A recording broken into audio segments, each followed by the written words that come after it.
ब्रेकनंतर आपलं पुन्हा एकदा स्वागत। जीएसटी मध्ये फेरबदल होण्याची चिन्ह आहेत, कारण अनेक मंत्री आणि नेत्यांनी आरोग्य विमा, टर्म विमा यावरती नाराजी व्यक्त केली आहे। त्यानंतर त्यात बदल होण्याची शक्यता वर्तवली जाते। टाइम्स ऑफ इंडियाने हे वृत्त दिले। विशेष म्हणजे सध्या जीएसटीचे 3 ब्रॅकेट आहेत, ते तसेच राहण्याची शक्यताही वर्तवली जाते। 4 ब्रॅकेट करण्याची जी मागणी केली जाते ती फेटाळली जाणार आहे। 12% श्रेणीमध्ये कमीत कमी वस्तू ठेवण्याचा जीएसटी काउन्सिलचा विचार आहे।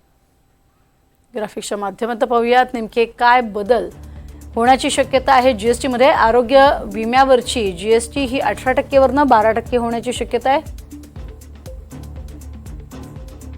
तर टर्म इन्शुरन्स वरती जीएसटी हा 5% किंवा 0 असण्याची शक्यता आहे। काही ट्रॅक्टर्स वरचा जीएसटी हा 5% केला जाण्याची ही शक्यता आहे। सिमेंट, थंड पेयावरचा जीएसटी कमी होण्याची शक्यता नाही।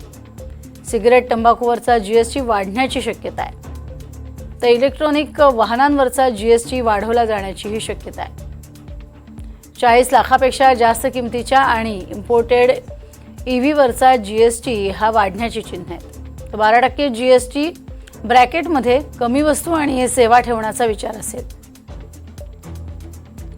5% आणि 18% जीएसटी ब्रॅकेटमध्ये जास्तीत जास्त वस्तू ठेवण्याचा विचार असेल।